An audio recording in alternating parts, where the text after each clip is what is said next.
Hi everyone, and welcome back. Today I'm going to show you how to make a gluten-free vegan brownie. Yes, gluten-free and vegan and delicious, if I do say so myself. A few of you reached out to me and made me aware that you are gluten-free or that you're eating plant-based meals, plant-based proteins. So I decided I really wanted to be all-inclusive and bring you into my table and design a recipe just for you. So here it is. The recipe I'm going to bake with you today is already pre-measured out, and it's about half the size of the normal recipe. That's because I've been making many trials of this recipe and I've had a lot of brownies in the house, so I just wanted to make a small batch today.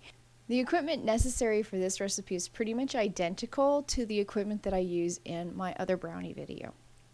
I use a mixer, and I use that with the whisk attachment. Similar to that video, we're going to use the brownie method, actually, because it works. I use a scale. For this recipe, I am going to be weighing predominantly in grams, but they're also in ounces if you're interested. You're going to want to have a sifter, a couple of bowls, an offset spatula, some regular spatulas, measuring spoons, a pan to bake your brownies in. I'm using a shallow pan. It's going to bake a lot faster and you're still going to have that lovely brownie texture with this particular recipe. If you want to use a pan that's got a taller wall, feel free, no problem. And I also like to use parchment for the bottom of this. It makes it easier to get this particular brownie out. If you want to get a parchment square that doesn't fit securely or perfectly on the bottom but overhangs on the side, feel free to do that. To start this recipe today, I'm going to actually mix my egg substitute with my sugar substitute. The egg substitute that I'm using today is what we call aquafaba, also known as chickpea juice, or at least I call it chickpea juice. Chickpea juice can be derived from either canned chickpeas or the cooking liquid of dried chickpeas. So if you make a bunch of chickpeas, you can just take that cooking liquid. Don't throw it away. You're going to use it. It whips it beautifully. If you're going to the grocery store and you're buying a can of chickpea, like this one, it doesn't matter if it's organic or not. That doesn't change the recipe. But if you're buying a can, go look in the grocery store and shake the can a little bit. Does it sound like it's got a lot of liquid? If it does, get that can. That's the can you want. So the aquafaba that I'm using, I brought it straight out of the refrigerator. You don't need to have it warm. It will whip faster if it's warm, but it's not necessary. I'm using about 180 grams, which is about 6.4 ounces. I just pour it straight into my mixer.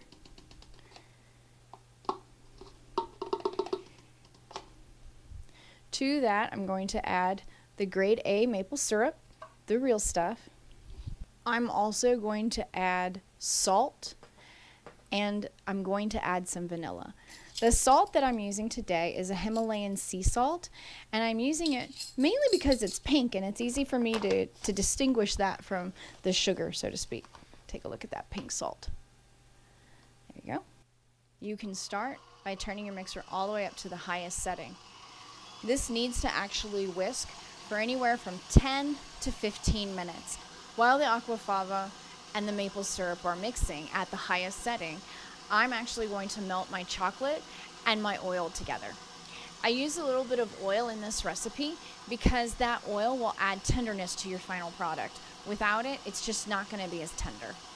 The oil that I use is a grapeseed oil.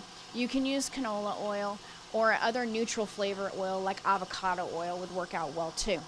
I wouldn't recommend olive oil because you've got enough flavors going on with everything else that we're going to use today. Let's talk about chocolate for a moment. The better the chocolate, the better the brownie is going to taste. My favorite chocolates are going to be a dark chocolate. Incidentally, for vegans, chocolates that have a high percentile, that's 65 plus, in cocoa are less likely to have milk solids in them. I'm using a 72%. That's pretty much guaranteed to be vegan for that reason.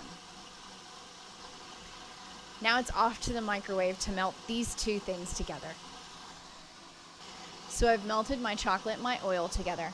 I've melted it to the point where there are no lumps and the chocolate is completely smooth. That's where you want it. While my aquafaba and the maple syrup are whisking together, I'm going to start sifting my gluten-free flours together. It took me a while to come up with the right combination of flours, mainly because a lot of the things that use rice flour, for example, left me with a gritty texture, and I wasn't too fond of that. So what I finally ended up coming up with was oat fiber, 40 grams of oat fiber, which is 1.4 ounces, in combination with roasted soybean flour. Roasted soybean flour is also known as Kinako. Hopefully I said that right, but if not, please forgive me. It's a Japanese flour. It has protein and it has a natural source of lecithin in it. If, however, you have a soy allergy, then this is not going to be the recipe for you. The Kinako flour I find actually will help with absorption and keeping the overall texture. Plus, that beautiful caramelizedness to it, because it's a roasted soybean flour, it leaves an interesting caramel flavor to it just on the back end. If you'll notice, it's got this really kind of orangey color almost to it. It's really divine. I love this flour. To that, I'm going to add 60 grams, also about 1.25 ounces of cocoa powder. And again here, a good quality cocoa powder is in fact going to make a better brownie. To that, I'm going to add my baking powder. I found that it really does need to have baking powder in order to create a lift. Otherwise, there's no point. Well, as I was putting my flours and cocoa powder together, I noticed that my aquafaba is almost ready to go. Let's take a look at it, shall we? Oh, look at the color. It's gotten so much lighter in color. And let's see if it has a nice stiff peak. Almost. See how this peak actually comes up and bends over just a little bit? That's what I would call a medium peak, not stiff. A stiff peak is one that doesn't tip over at all. So we're going to want one that goes straight up and down.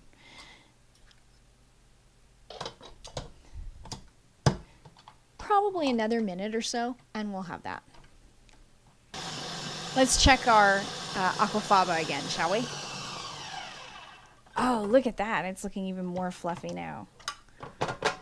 I think we're almost there. Let's take a look.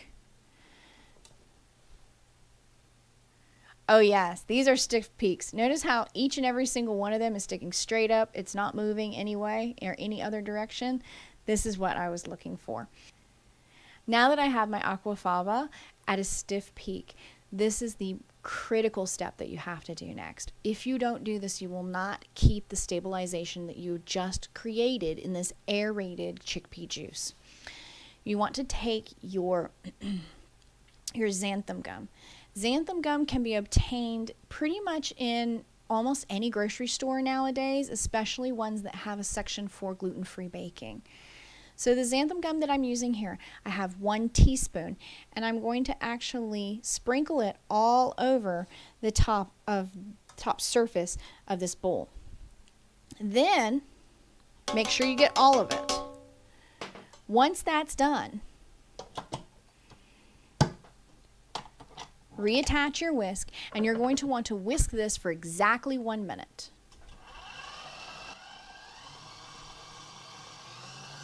I whisk it on the highest setting. And what's interesting about this is with the xanthan gum, it helps stabilizes your aquafaba, which allows you to bake your batter immediately. If for whatever reason you forget this step, then take your xanthan gum and put it in with your flours, but you will have to rest your batter for 30 minutes before baking it. Take a look at the difference here once we've added the xanthan gum to our aquafaba. If you notice, it's kind of got this stringy texture. It's a little bit, the peak has gone down just a little bit. That's okay. This is still perfectly great to use. So now what I'm going to do is I'm going to mix up the flours, the aquafaba, and the chocolate and oil together. But what I'm going to do is I'm going to fold them, but I'm going to alternate. So the first thing I'm going to do is I'm going to remove the whisk and try and get everything off this whisk into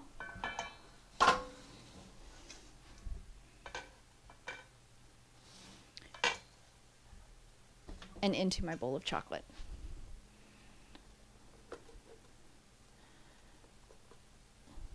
This will lighten up the chocolate before I put it all together.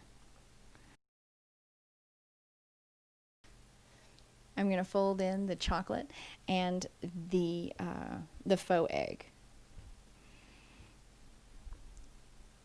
You don't need to have it folded in perfectly at this point. You do want it to still maintain a few streaks. Be aware that when you start adding the flour, this particular batter is going to tighten up a lot. That's normal. So I'm going to take my flours that are in my sifter and I'm going to sift them lightly over the top. This helps prevent as many bumps and lumps as I can. That's always the most important thing when it comes to this batter.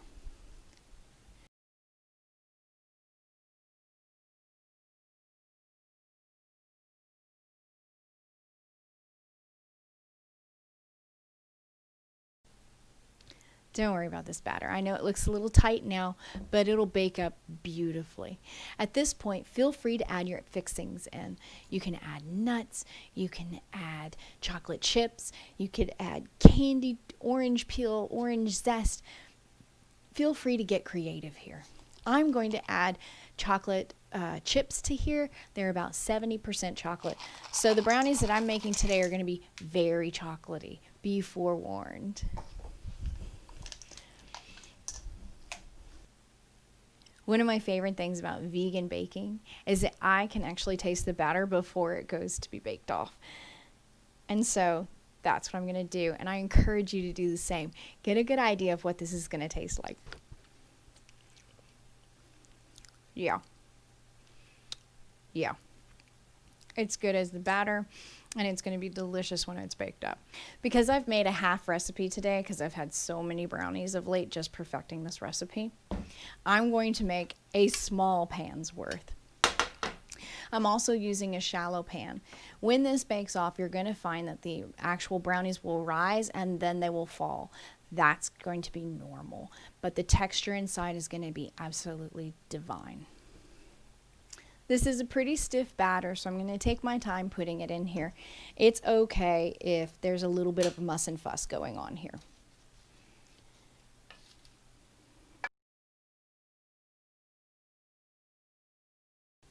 There we go. Let's smooth out this batter.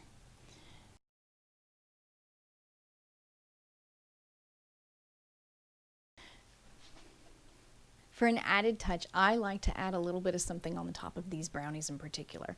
It makes it easier, so if you're going to a party and, you know, they're so good, you're going to take them to a party, trust me. If you take them to a party, you're going to want people to know which ones are the vegan, gluten-free brownies and which ones are the regular brownies. So I like to add a little bit of raw sugar to it.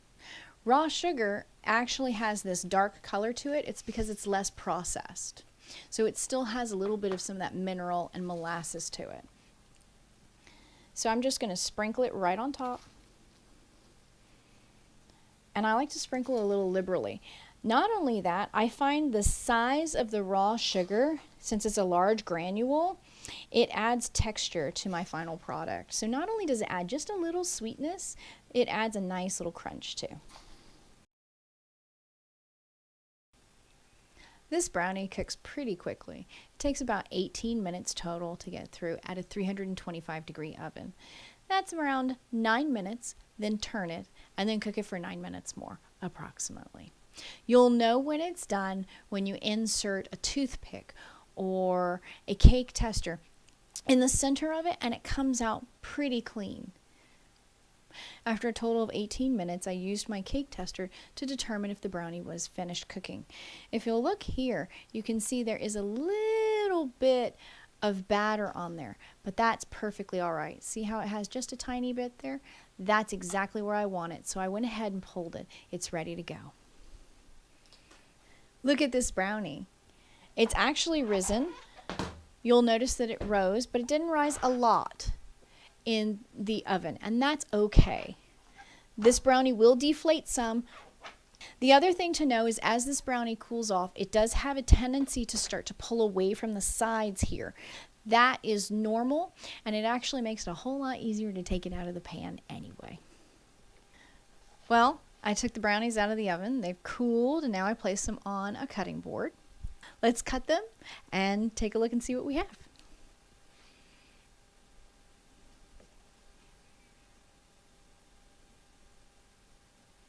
Look at that. Just a little bit of gooiness on the knife. That tells us this is going to be a very good brownie. Let me take out one of these corner pieces. Look at that. Look at the structure. It's cakey and it looks gooey. Let's give it a taste, shall we?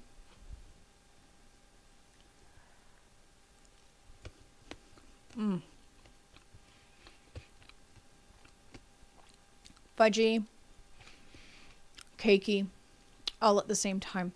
It has a great structure. Melt in your mouth. Chocolatey, absolutely delicious. And the sugar just gives you that nice texture. Texture on top.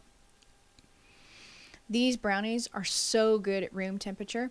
They also keep in the fridge really well, and frankly they taste great coming straight out of the fridge, making it, in my opinion, the perfect brownie to go with ice cream.